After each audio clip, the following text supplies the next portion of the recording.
soy Kari Tusing, docente de antropología, y tengo el gusto de haber obligada a la doctora Noelia Carrasco de venir desde Concepción a darnos la charla de hoy día. Noelia es doctora en Antropología Social y Cultural de la Universidad Autónoma de Barcelona.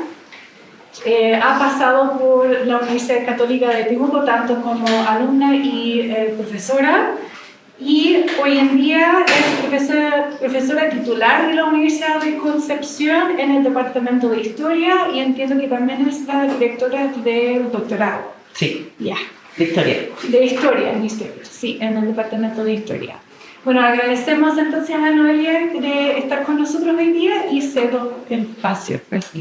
Bueno, muy buenas tardes, un gusto estar acá. Muchas gracias, Cari y Felipe, por la invitación, ¿sí? Por proponerme, ¿no es cierto?, sumarme a este espacio que tienen acá ustedes como universidad, en este espacio de la Escuela de Antropología. La verdad es que para mí, se nos comentaba al almuerzo a Felipe y a Cari, es una oportunidad muy especial de poder conversar sobre antropología, ¿sí? Y volver un poco a la disciplina. Yo hace ya 6 años que soy una antropóloga entre historiadores y historiadoras y entre otras faunas. Ya no estoy en la fauna antropológica, pero por supuesto que soy una antropóloga, yo diría de ADN, ¿no? Antropológico. Y les cuento un poquito, antes de empezar, yo me formé en los años 90 del siglo pasado, en la Católica de Temuco. Soy de la generación que entró a estudiar antropología, que teníamos 18 años, el año 92, cuando la carrera se repuso, ¿no es cierto?, en el contexto de la, comillas, democracia.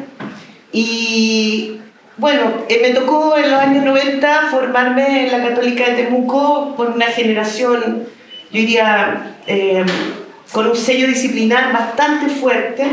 Tuvimos como profesora, digamos, conductora de lo que fue ese programa durante muchos años a la profesora Teresa Durán Pérez, que a lo mejor algunos de ustedes no las conocen, pero quienes conocen algo de la antropología chilena sí les debería sonar, porque es uno de los nombres más relevantes de, sobre todo, lo que es la antropología de la segunda mitad del siglo XX, ya hablando, ¿cierto?, chilena, y sobre todo en los territorios del sur, ¿no?, que fue donde ella trabajó, produjo investigación, desarrolló un planteo de antropología aplicada, ¿sí?, que llamó Antropología Aplicada Interactiva, y nos formó a varias generaciones de personas que nos quedamos, ¿no? Un poco nos dejó a la antropología dentro de nosotros, ¿no? Eso es algo bien potente que no quiero dejar de señalarlo, porque en realidad para mí por lo menos es como muy significativo, ¿sí? Bueno, de mi formación en Temuco, yo salté directamente al posgrado en Barcelona. En tiempos donde no se hacía posgrado, no habitualmente, ¿no? Tampoco las universidades tenían la exigencia que tienen hoy de contar con doctores, ¿no? Y con estudios académicos con posgrado. Y me fui y hice mi maestría y doctorado, ¿no es cierto?, en la Autónoma de Barcelona entre el 2000 y el 2004. Entre 2005 y 2008 yo trabajé en la Católica de Temuco, como dijo Cari, y de 2009 a la fecha estoy en la Universidad de Concepción, ¿sí? Hoy día, como decía antes, soy una antropóloga en el mundo de la historia, porque es el departamento en el que trabajo y sí, donde me toca desenvolverme principalmente. Pero yo decir que hoy día yo transito, ¿no?, por distintos campus, no sé si conocen la U de Conce, ¿no?, pero es un campus bastante extendido, que parte con arte y patrimonio, que trabajo ahí en un magíster de arte y patrimonio, porque es la facultad además donde pertenezco, y termina atrás con ciencias forestales. No quiero decir que trabajo en toda la universidad, pero estoy en arte y patrimonio, estoy en el doctorado tenemos un doctorado ya de estudios territoriales del sur global, donde también tenemos colegas de distintas facultades, estamos ahí. Estoy con los colegas de ciencias ambientales, ciencias forestales también permanentemente trabajando. y en el último tiempo también con colegas del área de cambio climático que vienen del mundo de los océanos y del mundo de las ciencias físicas. ¿Sí? Por eso hoy día me siento indisciplinada, ¿sí? En un buen sentido, ¿sí? Voy a explicar. ¿Okay? Bueno, no sé si conocen CR2, lo mencioné ahí, ¿cierto? Centro de Ciencia y Clima es un proyecto grande y ahí es donde trabajo entonces, especialmente con gente de océano y de climatólogos directos. Tengo 4 temas, ¿no? 4 cosas que quisiera conversar hoy día con ustedes en este espacio. ¿Ya? Conversar digo porque voy a tratar de exponer brevemente justamente para después dialogar. ¿Ya? Lo primero es porque a mí me encanta hablar de antropología y tengo poco instancia para hacerlo. Porque en general yo diría que las disciplinas, voy a partir con eso, en general las disciplinas, y no incluyo la antropología, no son buenas para hablar de sí mismas. ¿Sí? Son buenas para hablar de lo que estudian, son buenas para decir cómo aplican el método, ¿sí? Pero escasamente, estoy hablando en general, las disciplinas hablan de sí mismas, ¿no? Entonces, en mi carrera como antropóloga yo he visto que esto es una constante también en nuestra disciplina. No siempre hablamos de antropología, ¿sí? Entonces, gracias porque aquí le puedo hablar de antropología de mi versión, ¿no es cierto? Y bueno, vamos comentando con las de ustedes y comentando, ¿no? Entonces voy a partir hablando un poco de esa relación entre antropología y antropólogos, qué nos pasa a nosotros con la disciplina, qué nos hace la disciplina, más allá, ¿no es cierto?, de formarnos, darnos un título, ¿verdad?, una especialidad. Voy a hablar un poquito de cómo yo veo hoy día el momento disciplinar, cómo veo yo hoy a la antropología, así humildemente, ¿no? No es que yo crea que así es, sino que es mi humilde visión.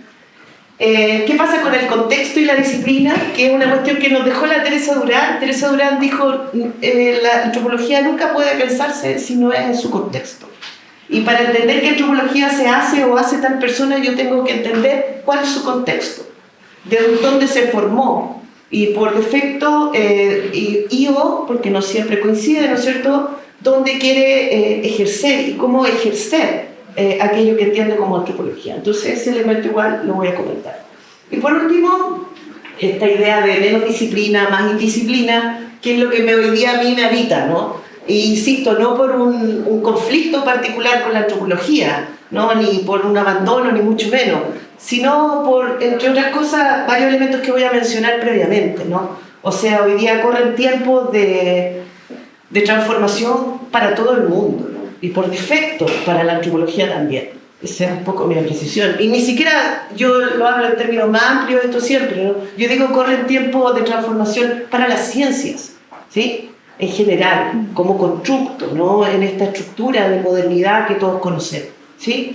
Entonces, un poco eso es lo que uso también como base para hacer algunas ideas al final sobre este juego de palabras, ¿no?, de menos disciplina, más indisciplina, ¿sí?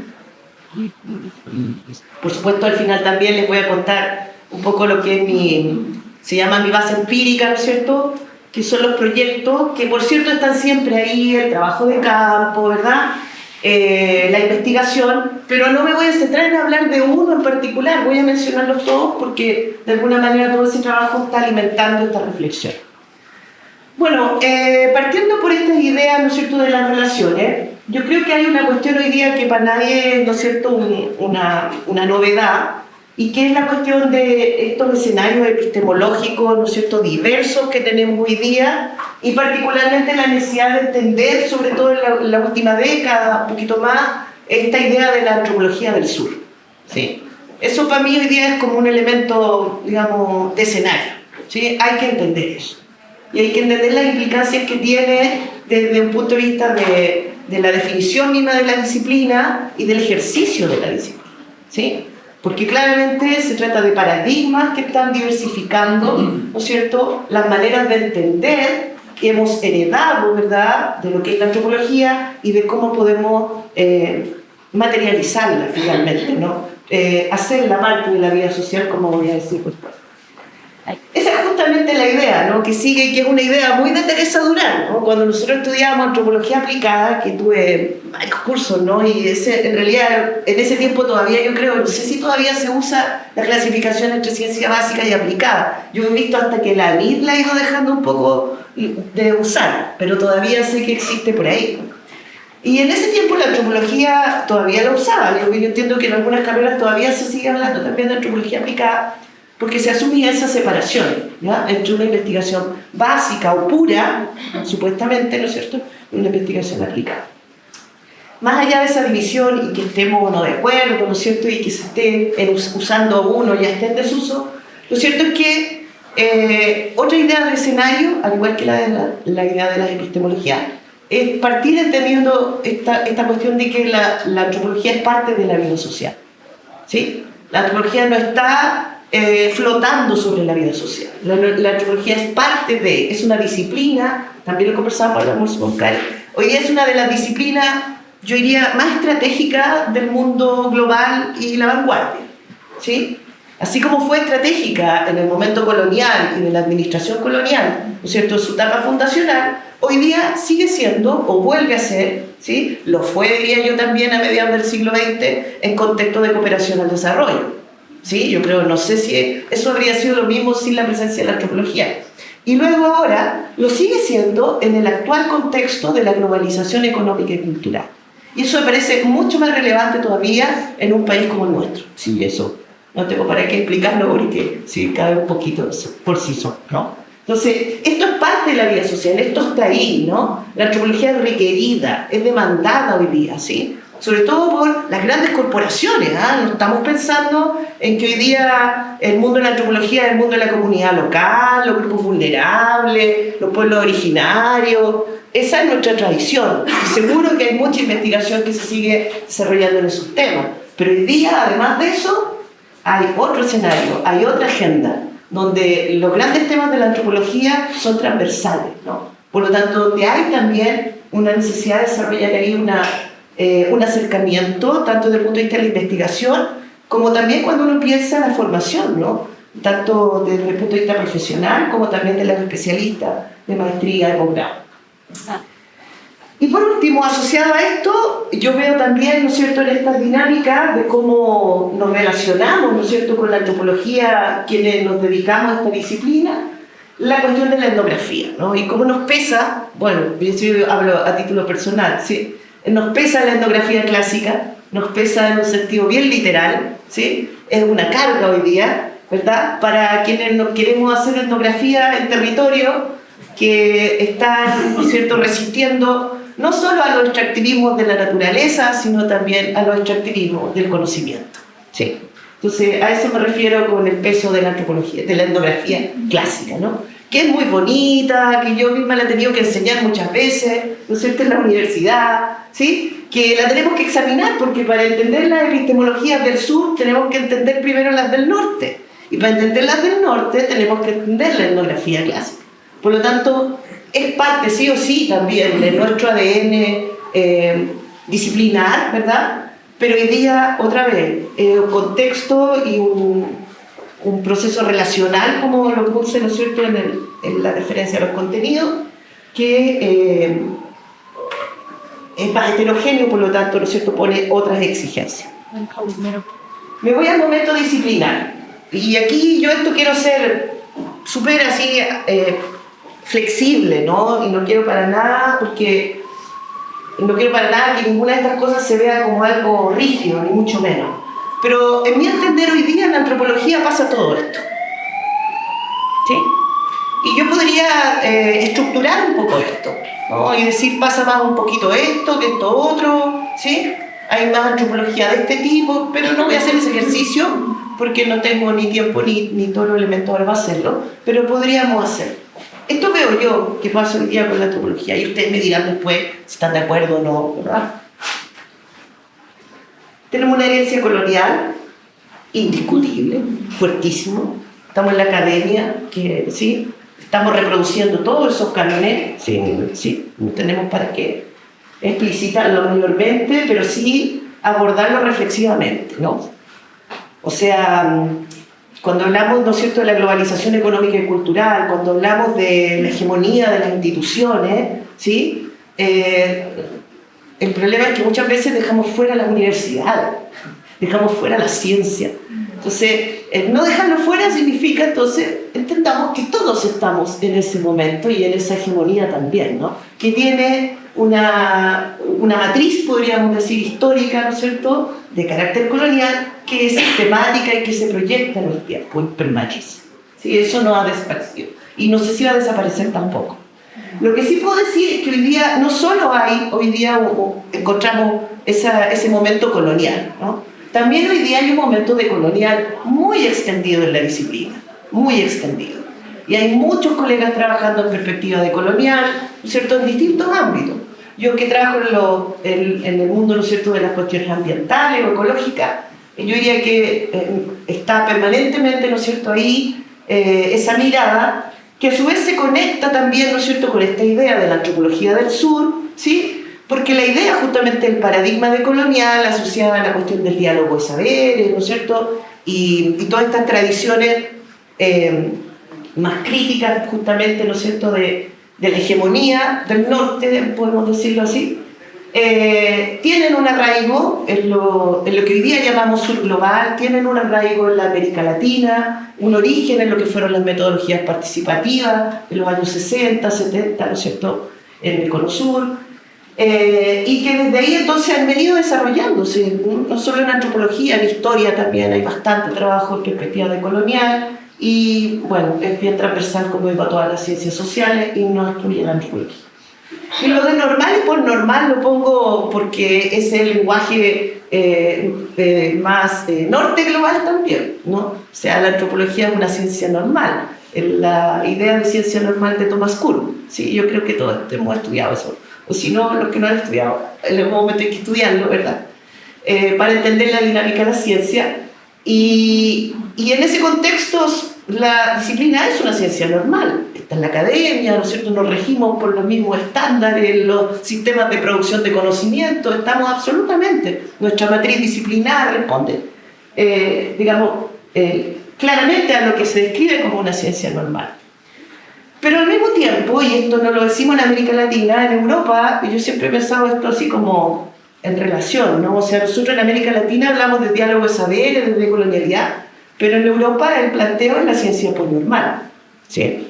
Y que tiene más de 20 años, casi 30 diría yo, y que se viene también desarrollando en un sentido con una tradición evidentemente histórica distinta a cómo desde acá se levanta el pensamiento decolonial, pero sí en una posición que, al igual que el planteo decolonial, ¿no es cierto?, es crítico, ¿verdad?, y busca, ¿no es cierto?, trascender al momento de la ciencia normal estrictamente, ¿no? En síntesis, ¿qué quiero decir con esto? Que desde mi perspectiva hoy día la disciplina está en un movimiento permanente entre estos paradigmas, ¿sí? Que uno va a un congreso de la disciplina y va a encontrar todo esto, ¿sí?, expresado en distintos temas. Puede que hayan temas donde estén distintas categorías, pero donde hayan temas donde solo tengamos ciencia colonial y normal, ¿vale? O donde hayan temas donde ya hoy día sí solo tengamos perspectivas críticas, decoloniales, ¿verdad? Lo de la posnormalidad se está usando menos, pero es porque, claro, es más lejano para nosotros, ¿no? Pero también está presente.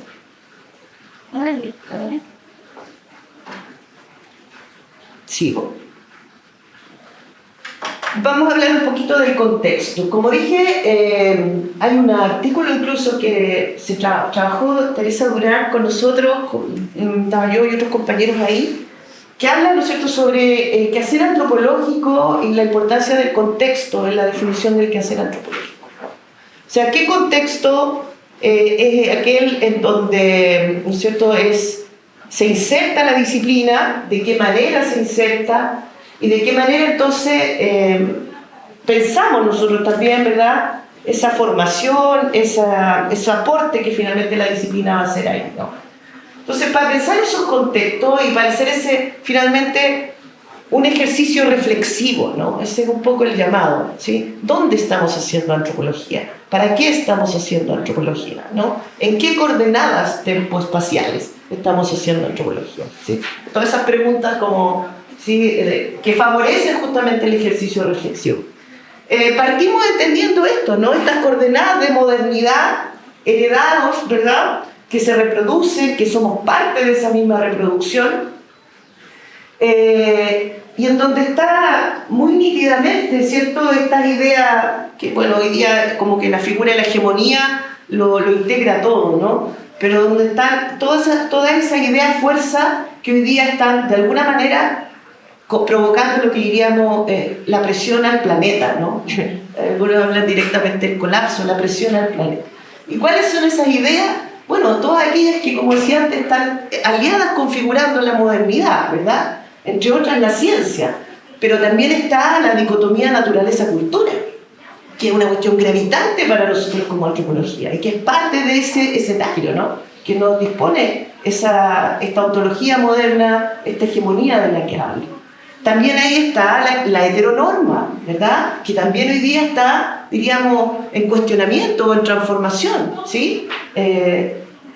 Los enfoques feministas nos están hablando insistentemente, ¿no es cierto?, de todos los cuestionamientos al patriarcado y todo lo que es la reproducción finalmente de esta sociedad y cultura, ¿sí?, centrada, ¿verdad?, en esa heteronorma que hoy día vemos que va gradualmente, ¿no es cierto?, entrando en una transformación y en una reconfiguración, ¿no es cierto?, que estamos viviendo justamente, ¿no?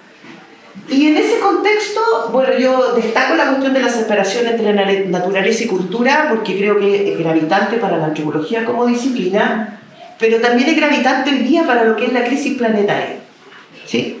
O sea, hoy día, si ustedes piensan desde la antropología, la implicancia que tiene esto, la separación naturaleza-cultura en lo que se llama el cambio climático o la triple crisis global, ¿no es cierto?, y los grandes problemas planetarios, inmediatamente entendemos, ¿no es cierto?, que la disciplina tiene un lugar ahí, ¿no?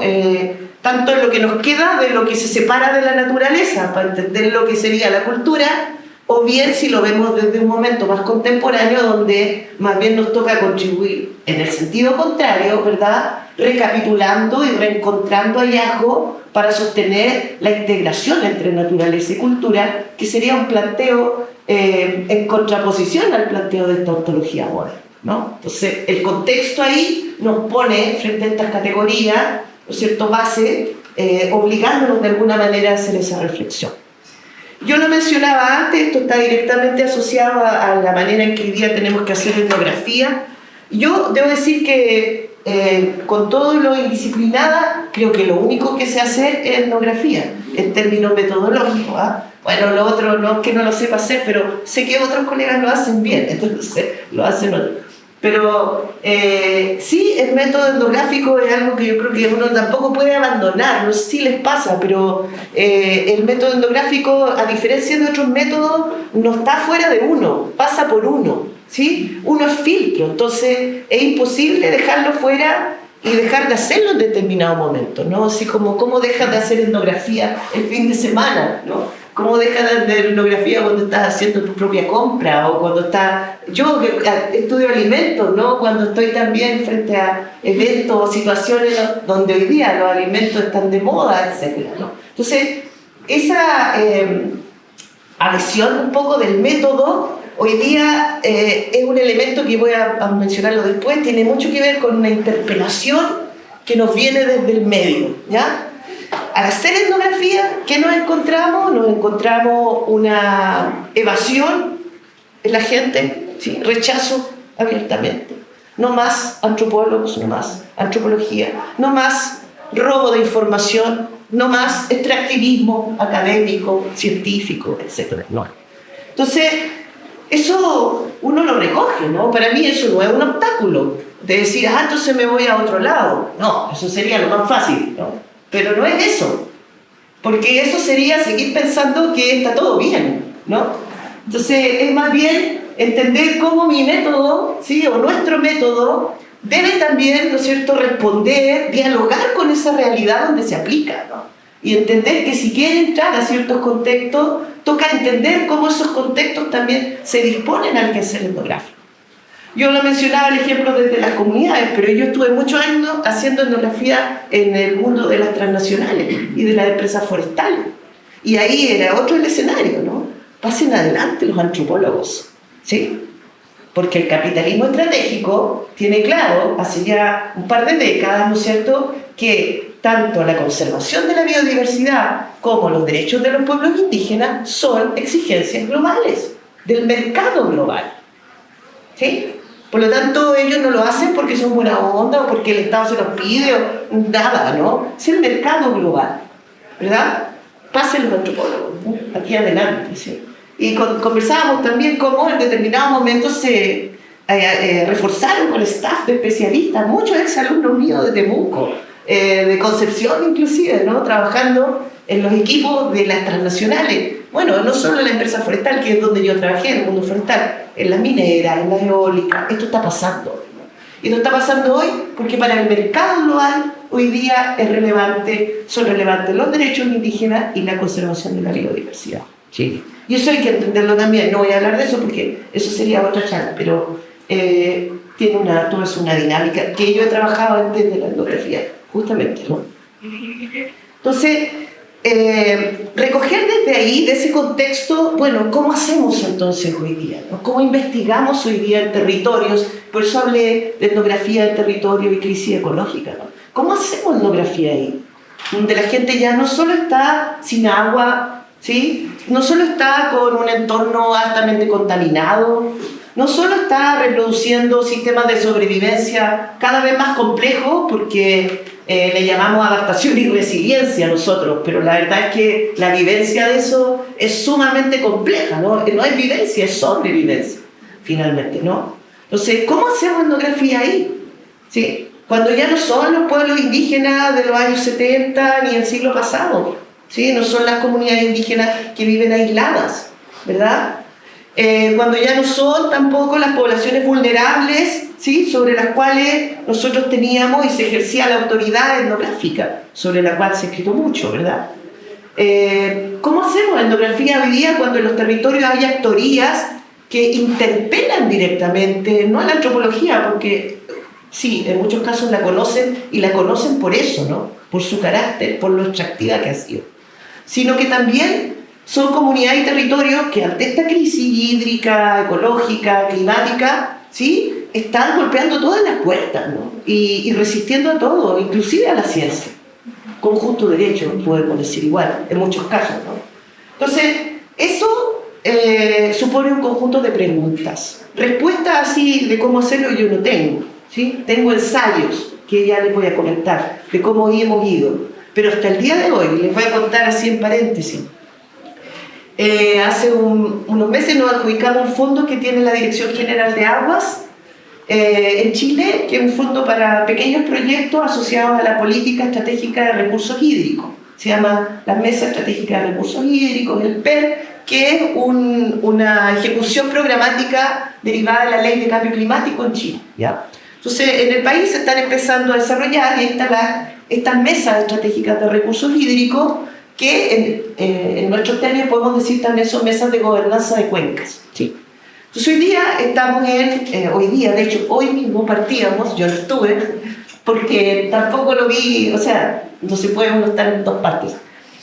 Un proyecto que son 6 encuentros itinerantes por toda la cuenca del río Biobío en torno a la gobernanza intercultural del río. ¿Sí? Con un grupo estable que se está formando de funcionarios y de gente de los territorios en el Mapuche Quimún o el conocimiento mapuche sobre el agua, para pensar entonces ideas para esta gobernanza intercultural. Entonces, esos proyectos, esa iniciativa hoy día, ¿desde dónde las pensamos, no? Desde la idea de etnografía clásica, desde la idea de etnografía de que hay que ir a la comunidad, de que es nuestro grupo, esta es nuestra escala de análisis, no nos sirve esa idea, no nos sirve. Tenemos que ampliar el zoom para pensar primero de dónde viene, qué significa, y luego para hacer una articulación correcta, ¿no? Que no siempre tampoco la logramos, ¿sí? Quiere decir que hoy día territorios como Alto Biobío, por ejemplo, han transformado ciertos esquemas políticos, hay redes de comunidades articuladas y tú para conectarte tienes que tener un protocolo de acceso, como decimos en etnografía, actualizado, ¿no? Y no aplicar ninguna receta previa porque no va a servir. Entonces, son territorios golpeados sistemáticamente por transformaciones también, ¿no es cierto?, de su espacios de biodiversidad, podemos decir en este caso, ¿no? Las grandes represas, sí, estas son historias súper conocidas. Y en base a esa historia es que uno encuentra entonces esta respuesta y esta necesidad entonces de flexibilizar, ¿no?, la manera de pensar la etnografía. Entonces, ahí yo ahí sí me atrevo, ¿no?, a decir abiertamente que tenemos que ir pensando y que el trabajo que estamos haciendo es ya de una etnografía que busca traspasar esas barreras de la etnografía clásica, abiertamente, ¿no es cierto?, de esa etnografía limitada a las definiciones de la antropología como ciencia normal, ¿no es cierto?, en este paradigma. ¿Cuánto llevo? ¿30? Ya, muy rápido. En este paradigma, ¿no es cierto?, heredado. Voy entonces un poquito más rápido. Llego aquí a lo demás en disciplina y aquí, claro, quiero ser bien enfática, igual no se trata de resistencia a la hegemonía, porque es un poco paradójico, ¿no?, de si estamos en la hegemonía también, ¿no? O sea, ahora, tampoco es desconocer que hay resistencia a la hegemonía aquí mismo, ¿no?, en nuestros estudiantes, ¿sí?, y en los actores con los cuales nos relacionamos, ¿sí? Esto es lo que nos pasa permanentemente, ¿no? No, son grupos y son sectores, en el caso de los temas que nosotros trabajamos, que están, ¿no es cierto?, aspirando también a la legitimidad de la preservación de sus propios sistemas de vida, ¿no? Y no estoy hablando de población indígena, estamos trabajando con recolectores de orilla, con recolectores del bosque, gente sin tierra, ¿no es cierto?, personas que se mantienen ahí en el intersticio de alta vulnerabilidad, pero que reivindican, ¿no?, derechos también, ¿no?, derecho al conocimiento, y hoy día también reivindican poder aportar en lo que son todos estos requerimientos, ¿no?, que tiene la sociedad global en torno a mecanismos de adaptación, estrategias de resiliencia, ¿no? Ahí están, ¿no?, en esas comunidades que han logrado mantener contacto con los territorios y reproducir sistemas socioecológicos, ¿no es cierto?, con los ecosistemas, ¿sí? Por eso no nos sirve la separación naturaleza-cultura, porque si no, no podríamos entender nada de lo que pasa con esas comunidades ahí, ¿no? Y hoy día se vuelve, como dije, gravitante. Aquí los límites yo los veo como componentes, no son obstáculos, para nada, ¿no? Yo creo que los límites de las disciplinas, y no solo de la antropología, van a estar siempre ahí. Porque hoy día, cuando digo corren tiempos de transdisciplina, más que de interdisciplina, eso no es solo para la antropología, eso es para todas las ciencias. Todas las ciencias están teniendo que conversar con otras, ¿no? Otras salen un poquito cerca, otras se atreven a moverse un poco más lejos, pero en general hoy día hay un movimiento y un sacudón, diríamos, de todas las disciplinas, ¿no?, en el actual contexto que estamos viviendo, dado, ¿no es cierto?, el escenario global que tenemos. Entonces, ¿cómo la antropología responde también a eso? Yo creo que no tiene que ver con autoflagelarnos, ni mucho menos, ¿no? Al contrario, yo creo que tiene que ver con el abordaje crítico justamente de esos límites, ¿no? Pero que están ahí y van a seguir estando, no es desconocer la disciplina, ¿sí? No es que por hacer transdisciplina tu disciplina desaparece, yo personalmente no creo eso. Creo que está siempre ahí, que es lo que uno efectivamente puede aportar. Más todavía en casos como uno que venimos de una formación bastante, ¿no es cierto?, marcada en la disciplina. Pero también hoy día tenemos que entender que esos límites son solo eso y que hay mucho más allá de esos límites, ¿no? Entonces nos movemos, ¿sí? Y fluimos, podemos decir, sin entender estos límites como un obstáculo, sino más bien entendiéndolos como componentes de la disciplina, que no nos impiden, ¿verdad?, trascender, dialogar, entrar en otros debates, ¿no?, abrirnos al Zoom para poder comprender fenómenos que a veces nos parecen muy locales, pero que si no entendemos la escena global, no tenemos cómo entender explicar ni por qué se reproducen, ni a qué responden, ni qué alcance pueden tener, ¿no? Entonces, es a eso con lo que me refiero con esa situación de... no es una resistencia a la hegemonía, ¿no? Sino más bien una modalidad ajustada a los tiempos, ¿ya? Y que no son obstáculos justamente, sino que son componentes, ¿verdad? Y ahí a mí me gusta mucho esta idea de la indisciplina más bien como una ética de la autocrítica y de la transformación. Eso me acomoda a mí también en lo personal porque, bueno, en esto siempre está uno, como dije, la etnografía es un método que pasa por uno. Y por lo tanto, en ese ejercicio, creo que si no vamos desarrollando esa posibilidad de entender también la implicancia que tiene lo que hacemos, hasta dónde, el cómo, ¿sí? Claramente vamos perdiendo en la calidad del trabajo que hacemos y también en la proyección y el impacto que ésta pueda tener. Y aquí, mire, yo esto lo dije hace una semana en un evento sobre diálogo de saber en Temuco, y lo quise traer aquí porque, a pesar de que no sé si a todos les va a sonar a teoría antropológica, pero para mí esto es lo que pasa hoy día, ¿sí? Que un poco uno puede hacer y ya estamos contribuyendo desde la antropología que yo por lo menos estoy tratando de hacer en Concepción. Interpelar a un método, partiendo por la etnografía, evidentemente, mucho más a todos los métodos de investigación social, ¿sí? Yo el manual de métodos de investigación social lo pongo así como un objeto de decoración.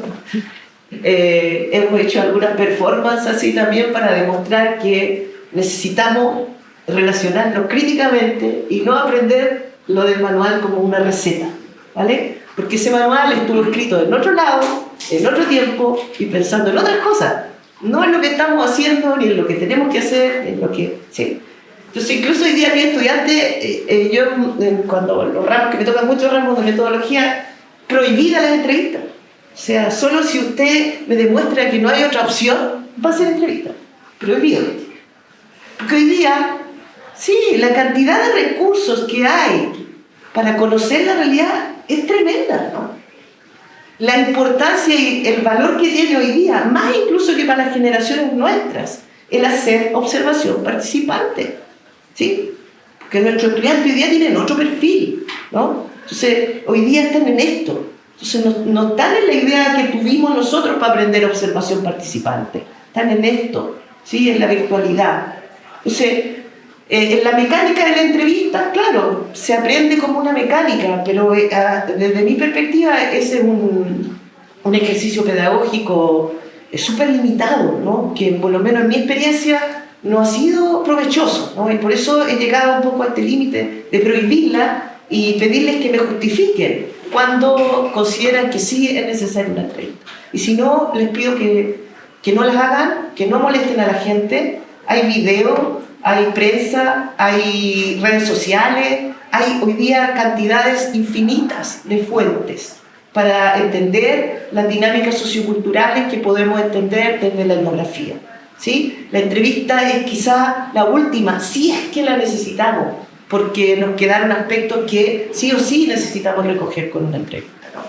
Eso, como ejemplo nomás, porque esto es bastante transversal, la interpelación a los métodos, ¿no? Cuando me meto con los colegas de ciencias naturales me va mal, porque a ellos no les gusta hablar de los métodos, ellos no hablan de los métodos, ellos saben qué método y listo. Entonces tú les dices discutamos, ¿y por qué vamos a discutir los métodos? ¿Se ve? La ciencia normal no habla de ciencia, ¿vale? Y por eso la antropología más normal, más, ¿no es cierto?, global, podemos decir, o sí, tampoco habla de antropología, ¿no? Eso es lo que hemos visto. Habilitar el diálogo entre sistemas de conocimiento, esto es como pasar de la etapa clásica de la antropología, que era mostrar otros mundos culturales, ¿sí? Ya no podemos seguir haciendo eso, ¿verdad? Porque eso ya pasó, ¿sí? Corren otros tiempos, además, porque esos mundos culturales hoy día tienen derecho, ¿sí? Hablan por sí mismos, ¿verdad? Pero además no solo tienen derecho y hablan por sí mismos, son mundos culturales que hoy día tienen un rol protagónico, ¿sí? En una condición planetaria, ¿sí? no voy a hablar de esa conexión tampoco, pero para todos es bastante nítida, ¿no? O sea, hoy día los pueblos indígenas son importantes en el mundo porque conservan la biodiversidad. Y el mundo necesita la conservación de la biodiversidad, porque si no el planeta se va a pique. Entonces hoy día no podemos seguir pensando esos mundos que tradicionalmente la antropología pensó como objeto de estudio de la misma manera. Hoy día el trabajo nuestro, y yo lo planteo a sí mismo, no es un trabajo de recopilación del conocimiento local, de sistematización. Ese trabajo no lo hacemos nosotros solos. Ese trabajo lo hace la gente, nosotros ayudamos a hacer eso. Y nosotros facilitamos procesos, ¿no? Entonces aquí andamos ensayando métodos, que ya nos va a mostrar el proyecto, habilitando ese diálogo. ¿Y qué hacemos en eventos como el que les conté que había hoy día en Santa Bárbara? Yo soy la directora de ese proyecto, no importa que yo no esté. ¿Me entienden? En el trabajo, un trabajo secuencial que hicimos con mujeres, una red mapuche en la comuna de Arauco, en la provincia de Arauco, el Yaguel Lafkenche, de alimentación. Las profesoras de la universidad no hablamos ni un día, o sea, cuando nos pedían la palabra. Y el resto del tiempo nos preocupábamos del café, de la comida, de tomar notas, de sacar fotos, de ayudar, ¿no? De facilitar. Pero es otro el lugar que nos toca ahora, ¿sí? Y ese es un poco lo que hemos ido entendiendo en esta práctica también de investigación. Y digo acompañar los desafíos rapidito, porque también yo creo que hay que ir monitoreando. Esta palabra es más tosca, pero hay que ir observando qué pasa con esto, ¿no? Porque así como en ciencias sociales nosotros vamos entendiendo que hoy día los territorios están requiriendo un trato más horizontal, ¿sí? Están rechazando ciertos estilos de ciencia, autoritarios, etcétera, verticales. También vemos que se están reproduciendo sistemas de desigualdad cada vez más sofisticados, cada vez más, ¿no es cierto?, complejos entre sí, en sí mismos, ¿no? Y que operan a distintas escalas que tampoco son las mismas a las que estábamos acostumbrados, ¿no? Entonces, creo que esta relación entre sistemas de conocimiento no es solo algo en lo que hay que participar, sino que hay que mantener ahí una vigilancia permanente.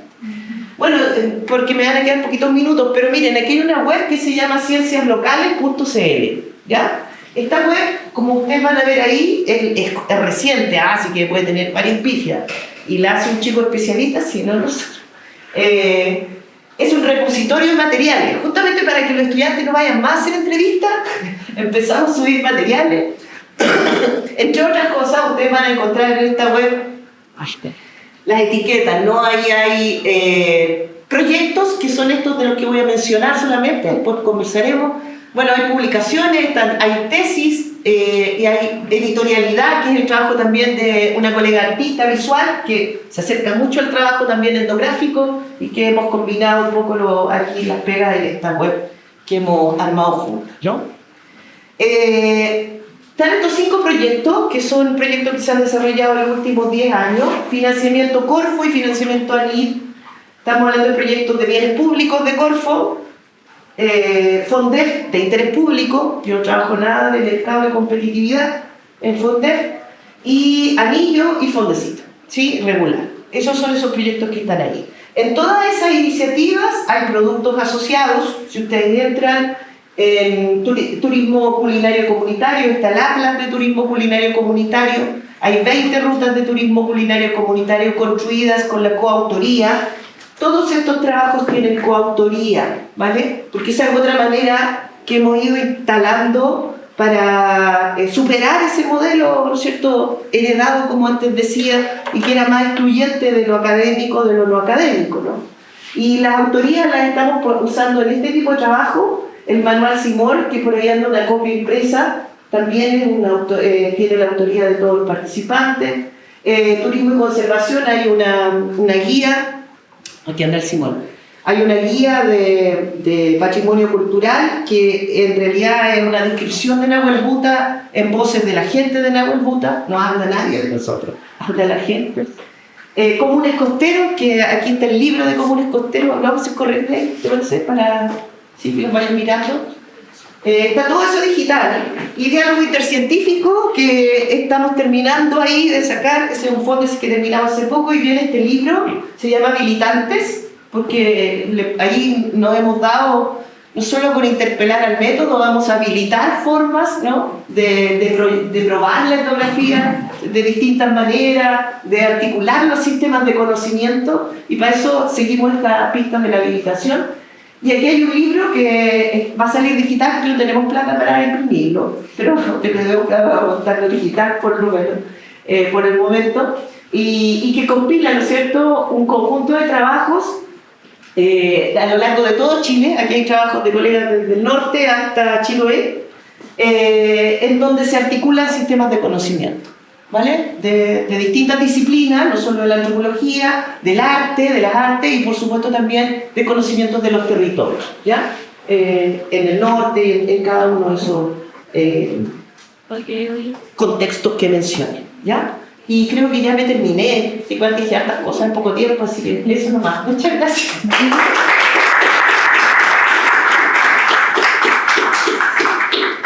Muchas gracias. ¿Estuve bien en el tiempo? Sí. Perfecto, ya que voy. Sí, con clavo. Bueno, mientras que vayan pensando en sus preguntas, yo voy a intentar hacer un pequeño resumen con algunos puntos así fuertes. Bueno, nos llevó por 4 momentos distintos durante la charla. Primero, las nuevas relaciones de la antropología, y puedo ahí como destacar la articulación de la vida social con la etnografía, que la antropología no es separada en ese sentido.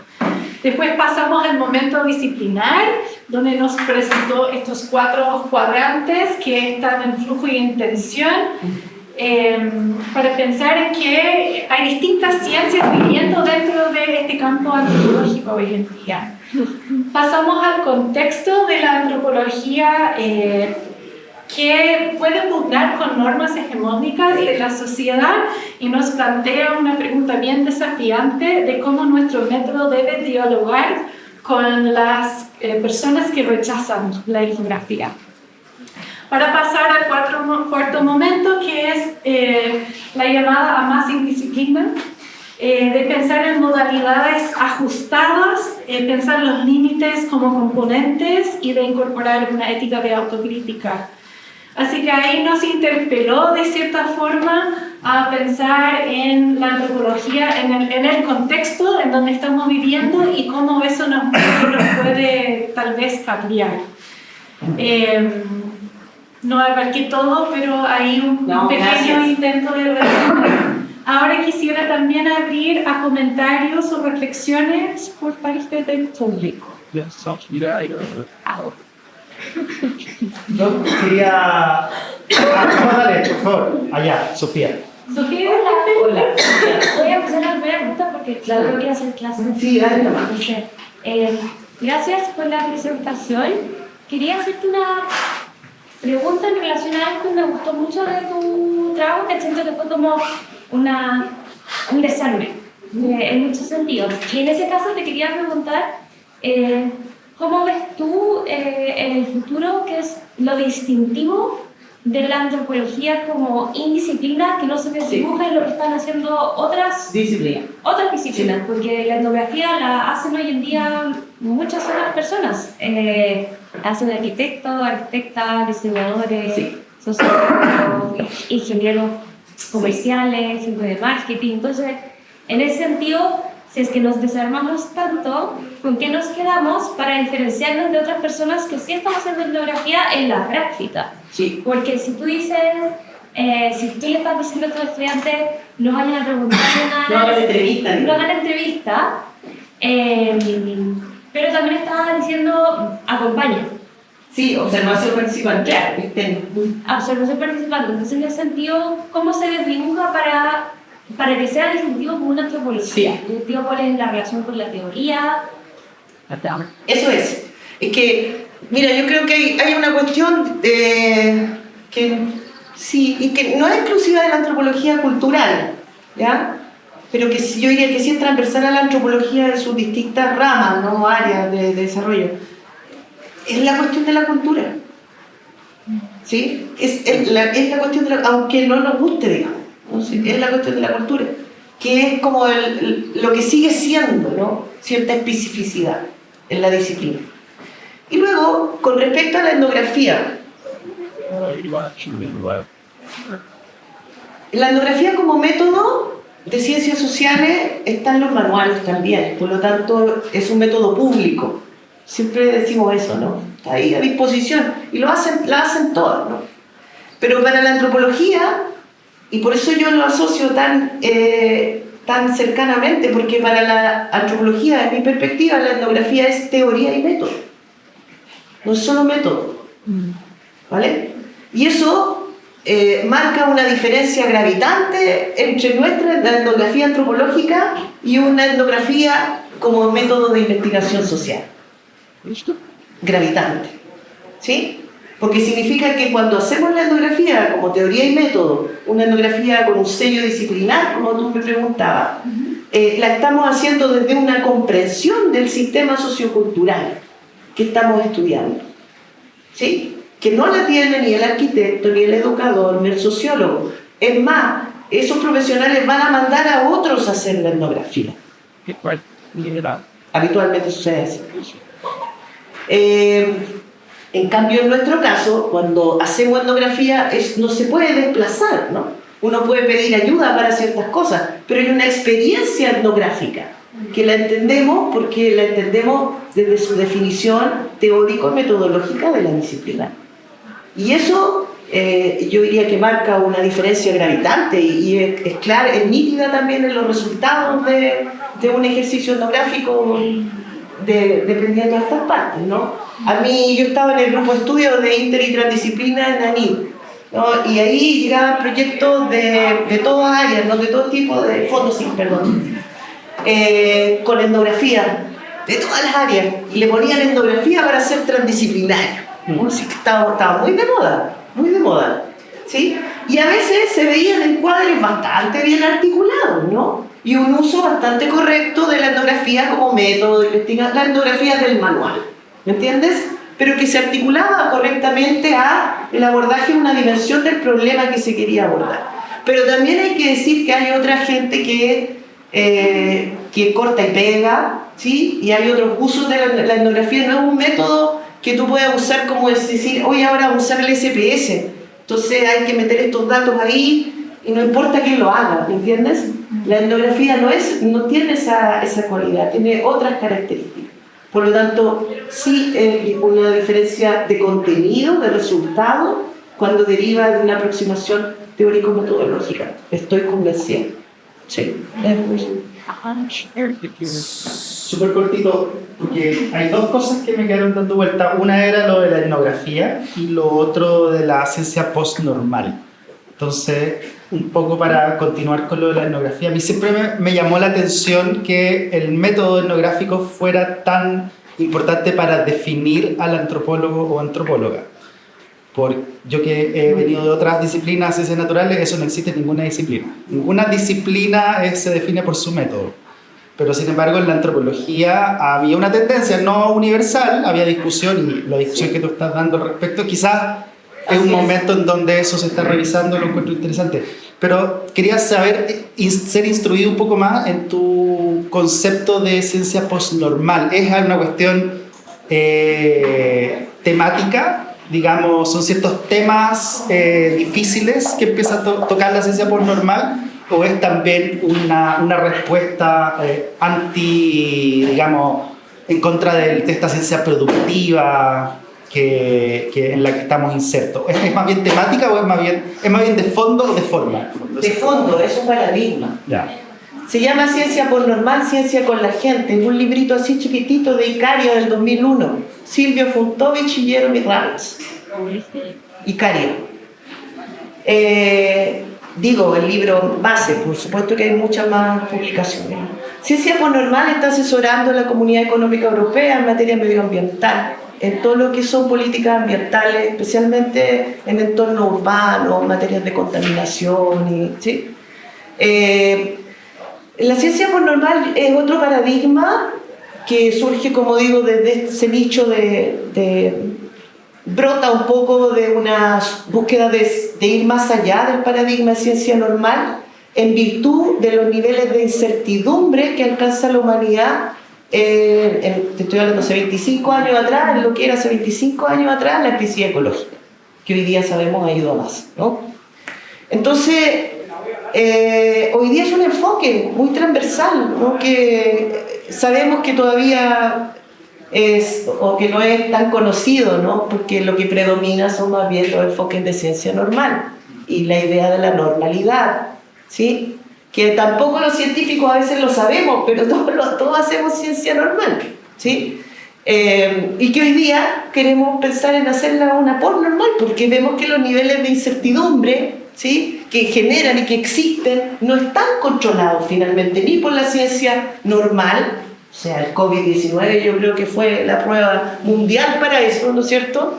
Y por lo tanto necesitamos otras maneras de pensar la producción de conocimiento, ¿no? Y el lugar de la ciencia en la vida social, ¿sí? Y que esa producción de conocimiento, entonces, eso es lo que dicen los postnormales, ¿no? Ya no puede ser una tarea exclusivamente de los científicos, si la sociedad produce conocimiento. Entonces, en América Latina nosotros hicimos diálogo de saberes, para sentarnos, ¿no es cierto?, los académicos, los indígenas, la población, los políticos, qué sé yo, los ambientalistas, los activistas, etc. Ellos dicen comunidad de pares extendidas, así se llama la figura, ¿no? ¿Y qué es una comunidad de pares extendida? Una mesa con los políticos, los ambientalistas, la organización local, los especialistas, nuestro diálogo de saberes, ¿no?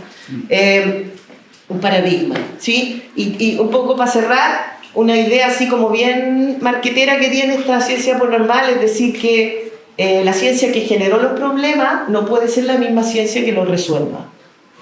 Por lo tanto, necesitamos una ciencia post, ¿no? Por ahí va un poco la idea. Eso te podría contar. Bueno, toma una... No sé mucho tampoco más que... No, pues si quisiera cerrar ahí la idea. No, dale, Juan. Sí. Gracias, Noelia, por la presentación muy interesante, una reflexión. Y yo tengo una inquietud con relación a si efectivamente estamos en algo postnormal. Sí, sí. Y una dimensión donde yo creo que no estoy seguro, más bien si estamos avanzando, tiene que ver con los límites emocionales. Y estoy pensando en lo local. ¿Lo local? Claro, que es el nicho de la antropología, ¿no? Me digo que... De la antropología tradicional, heredada, sí. Sí. Pero yo estaba pensando en la página web, ¿no? Los títulos de los libros. Sí, Yo, sí. cuando pienso, por ejemplo, en cómo se aborda lo global, generalmente es una crítica local, ¿no? Se pierde el bosque cuando... O sea, se pierden los árboles cuando miramos el bosque, una cosa así, ¿no? Pero pareciera que estamos en una situación de... Hay dimensiones que afectan a la humanidad en su conjunto que trascienden la especificidad de lo local. Sí. Cuando hablamos de lo planetario, o sea, no sabíamos absolutamente nada del cambio climático. Claro, la sociedad indígena viene diciendo que hay crisis, que está dañando la ecología, pero no en la escala parece ser lo que está pasando a nivel planetario. Eso tiene que ver con el desarrollo de la ciencia. De hecho, la antropología se ha complejizado, pero no solo sobre sociedades indígenas, ¿no? Es también sobre conocimiento científico. Pero a pesar de eso, como que nos sentimos a gusto en la local. Y en eso nos imaginamos de discusiones importantes. O sea, si, lo que tú dices, yo estoy muy de acuerdo contigo, estamos súper en boga, ¿no? Pero yo encuentro que somos la última página del IPCC. De hecho, vamos en la sección 1. Te voy a contar. Yo nunca he visto que estemos en la sección primera o que vayamos a debatir las grandes discusiones del cambio climático, ¿no? Vamos, y yo creo que en eso la antropología tiene que salir de la normalidad, tiene que atreverse a hacer preguntas que tengan que ver con esas dimensiones que son más allá de lo que y tiene que atreverse también a proponer alternativas, no solo sacarle la foto.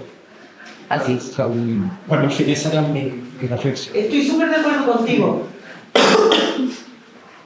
Y fíjate que el IPCC, desde hace ya varios años, que en su informe, en su glosario, está la categoría de conocimiento tradicional y conocimiento de los pueblos indígenas. Hay informes especiales, hay comisiones especiales del tema pueblo indígena. No sé qué tan incidentes sean, ¿no? Pero el tema está en esa agenda también, ¿sí? Y hoy día, en el mundo del cambio climático, yo me atrevería a decir que la cuestión de más que de los pueblos indígenas en sí, la cuestión de los sistemas de conocimiento, ¿sí? Es hoy día digamos, una estrategia, podría ser, ¿no? Sumamente como reconocida, ¿sí? Cada vez más extendida en lo que son los debates de la adaptación y la resiliencia, ¿sí?